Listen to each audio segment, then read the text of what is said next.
Found footage is a genre of horror that's been growing ever since it started gaining popularity in the late 1990s, and for good reason. What's a better way to capture the character's fear than to see the world through their eyes and have a direct point of view of the terror they're experiencing?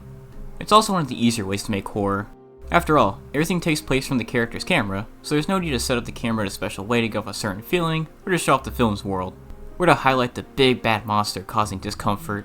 When people think of found footage movies, they probably think of Cloverfield, Paranormal Activity, or Wreck. But if we were to ask people what is the first found footage horror film, a lot of them would point to the Blair Witch Project, but that answer couldn't be further from the truth. The most unique thing about that film is it was the first found footage film to be widely well received, and largely financially successful.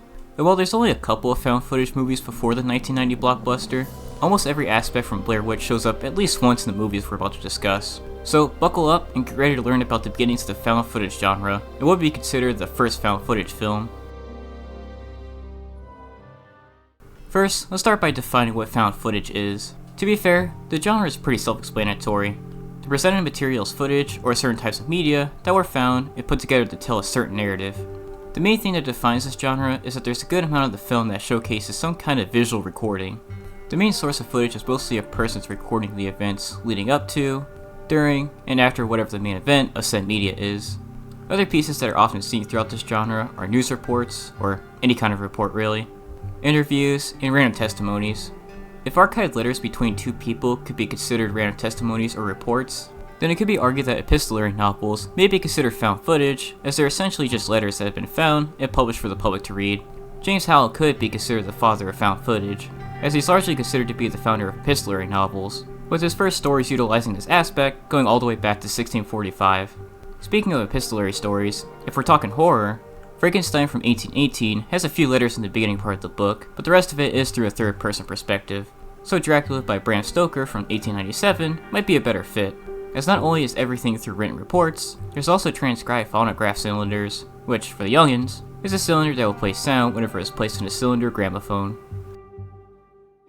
But that's books though.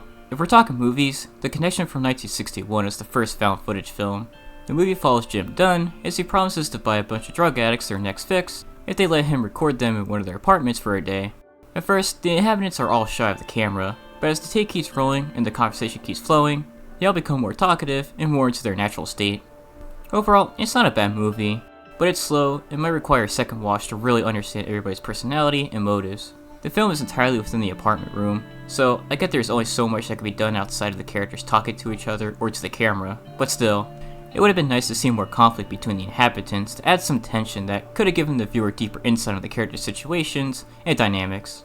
Just for the record, the movie does have multiple camera angles. There are a couple of scenes where the camera moves frequently, and there's a few scenes of the characters performing songs, so it's not like the movie's completely static or has no visual stimulation. It just has large pockets where only so much is happening, and it wears on the viewer's patience.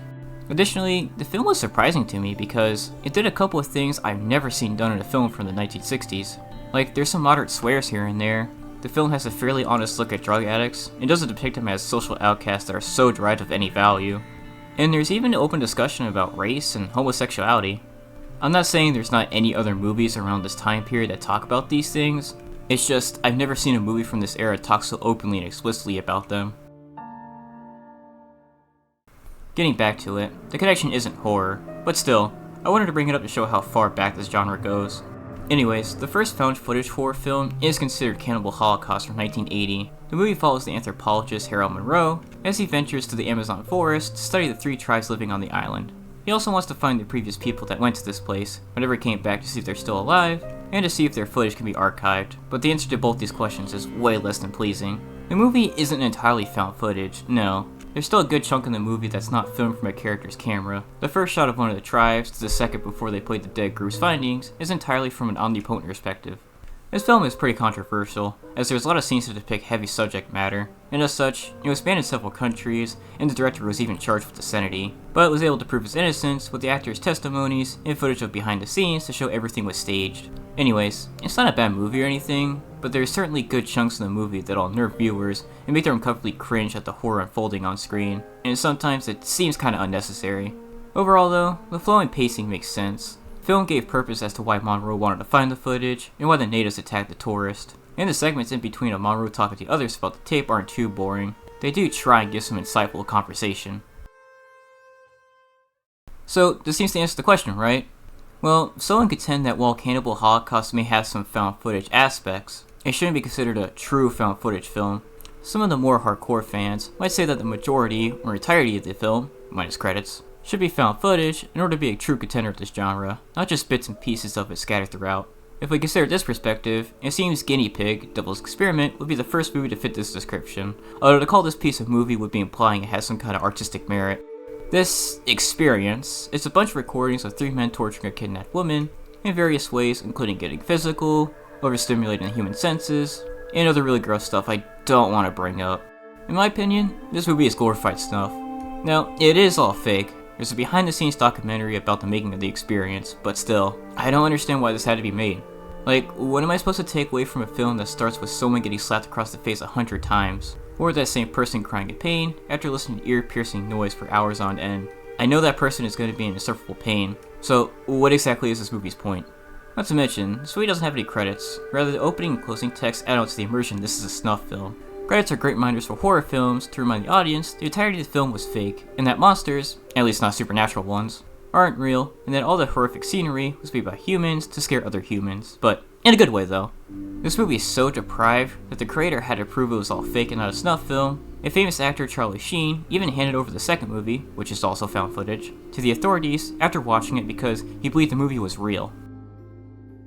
Okay, just a small interruption here, but as I was editing this video, I found an IMDb listing of a movie called Manson Family Movies, which is a recreation of some of the things Charles Manson did in 1969. And the website listed as found footage and horror. However, when I went looking for pieces of this film, I really couldn't find anything besides this Best Buy listing of the movie, with the reviewer disgruntled it wasn't actual recordings of Charles Manson. If this movie is found footage from start to finish and is horror, then I guess this could be the first, but since I don't know what's in this film, I can't make a valid argument for it. Now, if you want a horror film that is entirely from a character's camera, excluding intro and ending credits for obvious reasons, that isn't without reasonable purpose, I believe the answer lies within UFO Abduction, or as it's now known, as the McPherson tape, which released in 1989. This movie follows someone filming their niece's birthday party until aliens lay nearby and terrorize the people inside the house. Just for the record, this movie was remade as Alien Abduction Incident in Lake County in 1998, with major improvements all around. Anyways, this movie isn't that great. The acting is okay, the plot is flimsy, and it's just boring as there's only so much tension and fright sprinkled throughout, so a lot of scenes drag on for longer than they should. The tension that is there is mostly through the bickering between the 3 male characters, and their arguments are fairly tame, so it's not like there's a huge emotional divide between them. Not to mention, they only show the aliens a few times throughout the film, so the main fright is hardly there for most of this moving picture. I think the idea is just fine. After all, a comfy home video that gets hijacked by a few aliens sounds interesting and cool. I feel like there's a lot that this concept could play around with, but only so much imagination was put into the execution. Although to be fair, this movie only had a budget of about $6,500, so I guess they did do a lot with what they had. One more thing before we move on, I want to bring up this article from Dread Central that talks about how apparently some people thought this movie was real, as there is versions of the film without credits, its initial scarcity perpetrated the idea that it was real, and among other things. So there we go. Cannibal Holocaust is the first movie to, at the very least, have found footage elements. Guinea Pig, Devil's Experiment is the first motion picture to be completely found footage from start to finish, with the McPherson tape being the first fully found footage movie that actually has some artistic merit and could be considered an actual movie. As you may have noticed though, this video still has a good amount of runtime left, so let me explain. As I was writing the script, I concluded that a movie from 1991 was the first actual found footage movie, which we'll get to in just a second. But then I found the McPherson tape, and pretty much had to completely rewrite a large chunk of this in order for things to make sense and be right. So the rest of this video is just going to be me going over a few more found footage horror movies released before Blair Witch, just to enrich your knowledge about the genre, and to make sure the remaining part of the script doesn't go to waste, so here we go.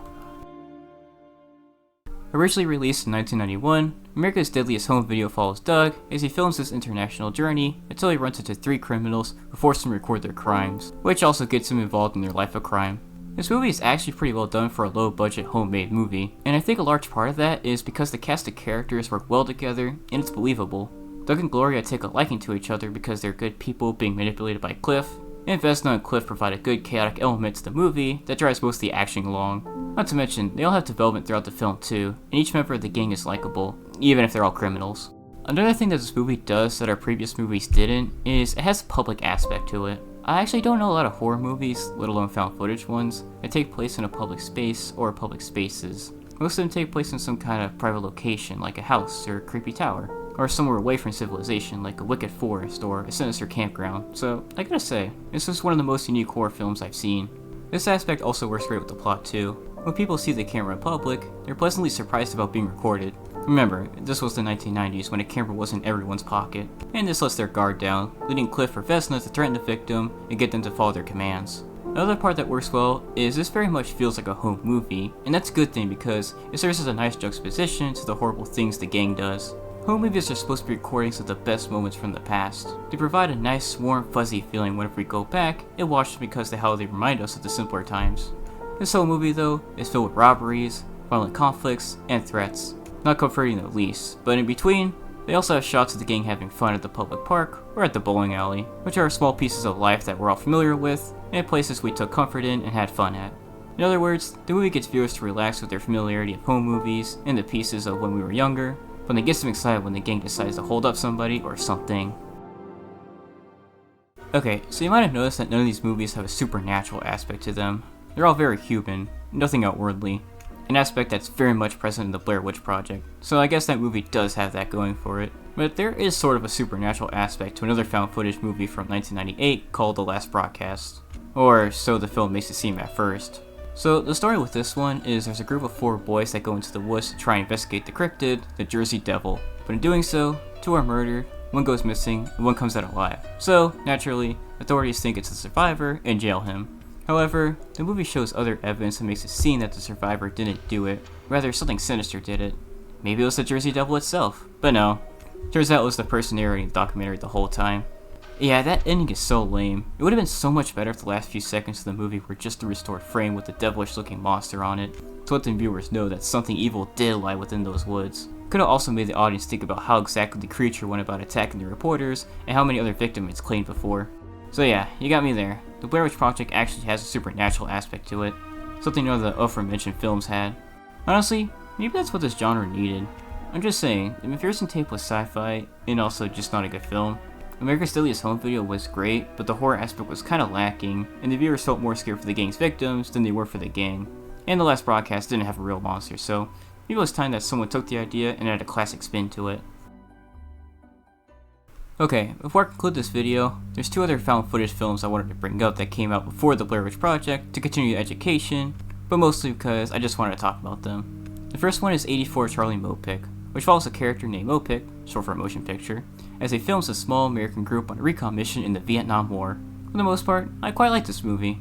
It does have its slower parts that are real boring, but otherwise, there's plenty of scenes that are enlightening, entertaining, and even adrenaline pumping, as there's times where the characters get wounded by enemy troops. All the action is near the end of the movie, which I guess is to illustrate how fast things can go wrong in war, especially like the war this movie talks about. I also really liked how diverse the characters are in their personalities and their backgrounds. The movie did a real good job at making sure the soldiers feel unique, and how they have their own connections between each character. The other film I wanted to bring up is Man Bites Dog. 2 filmmakers film a man named Ben as he goes about with his life of crime, and as time goes by, they get more and more involved in his wrongdoings. It's an interesting film. I'm not exactly sure what to say about it. It's not bad. I think it's kinda odd and off the wall, but it did keep my attention for most of its runtime, so it has some sort of charm that engages the audience. The real reason why I wanted to bring this up is because it's part of the Criterion Collection, although I'm not sure why. Not knocking that decision, just saying there's nothing on the website saying why. Just thought that was sort of a neat fact. Okay, so with all that out of the way, let's wrap everything up. If you want to get real technical, epistolary novels could be considered the first type of found footage media, or as my buddy called it, found media, as there's recordings of fictional events with these stories, with Frankenstein being the first horror story to include these elements, and Dracula being the first horror story to be entirely of others' recordings. The first found footage film was released in 1961, but it wasn't a horror flick, rather a drama/mockumentary.